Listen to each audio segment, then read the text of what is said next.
Quick rundown of my Windripper CoC crit build. Key components are Thief's Torment, main setup is Barrage, cast on crit, GMP and Chain, which multiplies the projectiles by a lot, and thus you gain a lot of life and mana per second from Thief's Torment. Spells are Arctic Breath and Arc, just so we can get the magic find from Windripper going. I have a curse on hit setup. Assassin's Mark, curse on hit, GMP Chain Frenzy. I'm using two auras, Grace and Herald of Thunder. Grace, Herald of Thunder. And virtually everything else, every other gem slot can be used for leveling gems. Like reduced mana is not necessary, but obviously helps. Even the blocked drink slot can be used. Just leveling gems, I guess. Blink Arrow helps. Oh yeah, and I have a culling Frenzy. Yeah, oh, I should probably put gems there. Other gear, Rat's Nest, for obvious reasons. Crit, attack speed, evasion. Decent gloves, for standard at least. These boots. The cold leech from Darianis is really helpful, and the increased cold damage also helps. Amulet, spell damage, armor. This character is an Iron Reflexes character. Yeah, going through, getting all the crit, lots of life, the shadow area in general. Through the duelist area for unwavering stance, which is very helpful and also has no downside if you also have iron reflexes anyway, and could fill out this life wheel. Defense wise, you can see I have exactly 5001 health. Overcap resistance is by quite a bit. Lots of move speed. That's actually very helpful and also improves clear speed. Life and mana regen obviously are not true to what this character actually has in combat. With this perfect Jade Flask up, I have 27k armor, which is 72% reduction against the average hit. It really is tanky. All flasks recharge on crit. Move speed. Quartz Flask is actually helpful for just getting through packs, getting through Haku missions. I really like it. Bleed immunity and freeze immunity are like the only things you really need on these flasks.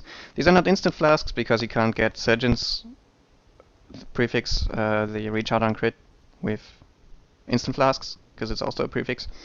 And yeah, you already get tons of life per second just from the Thief's Torment combo, and it wouldn't make a difference if you had an instant flask, because your life goes up so fast that it's basically just a boost. This character also has the lots of flask effect from over here and from the belly. So that makes it really tanky, especially for a cast and crit character. Just gonna start running a map and show a bit of combat.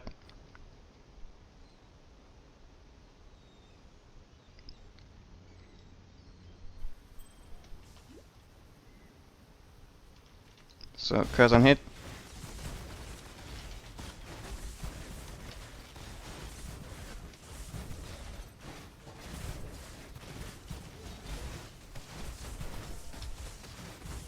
And a bit of beyond.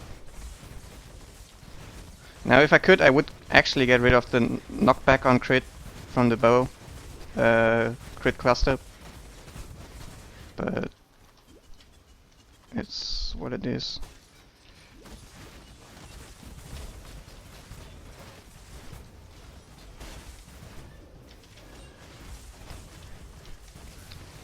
Oh, magnet.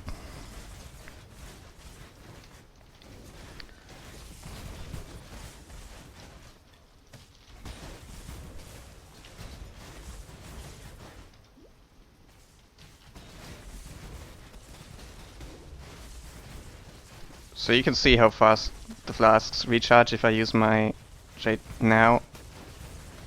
Against a single target, it's back up already, like only halfway through.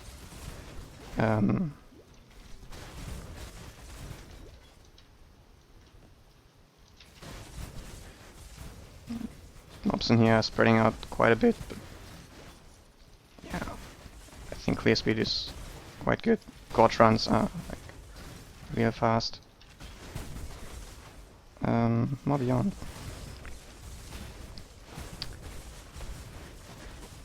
Like, probably the harshest part is the single target, which will kind of get a nerf and when the beta, when PoE 2.0 hits,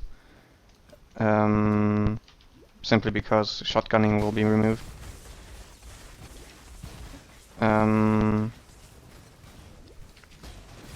We can do the boss real quick.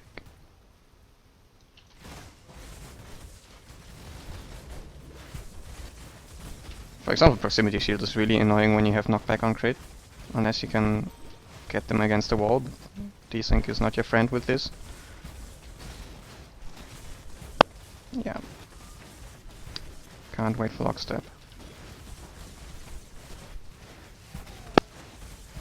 Okay.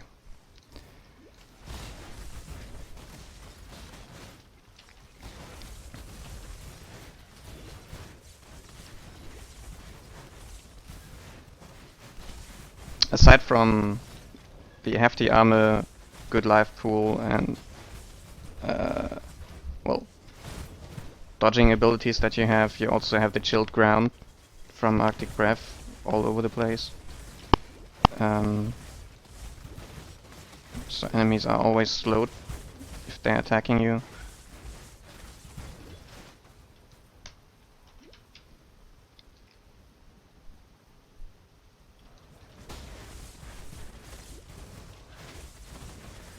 Yeah, Reflect. On the topic of Reflect, well, Fizz Reflect is obviously not an issue. For Elemental Reflect, you have to be kinda careful. You do deal a lot of damage versus packs. But it's not like you can totally one-shot yourself with a single barrage. You seriously have to like blindly fire into them for quite a while to kill yourself, and yeah, you could use a Topaz to deal with this, but Topaz or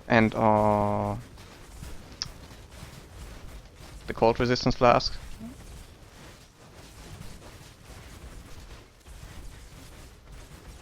But like, if you play carefully, it's not going to be an issue at all.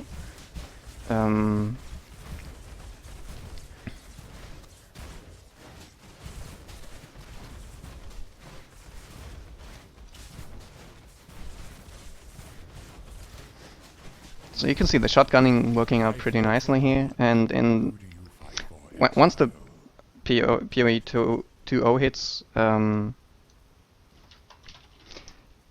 you can actually still shotgun, not with direct hits, but you saw when I was attacking him here, all the projectiles would hit here, and the Arctic Breath projectiles would hit there, and the splash would be able to actually deal damage to him. So yeah. The expensive parts of this build are obviously the Windripper, and you need a 6-link for this to work properly.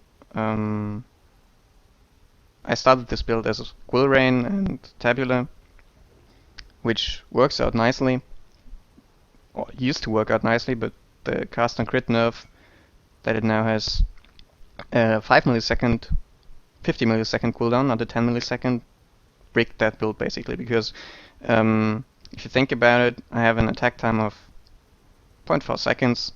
I shoot 8 projectiles every time. That already brings you to the 0.05 interval, and you actually attack Like, you don't spread out the 8 arrows over the entire attack time, but over only a portion of it.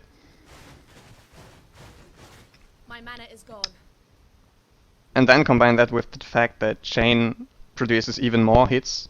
You actually totally cap out the cast and crit cooldown.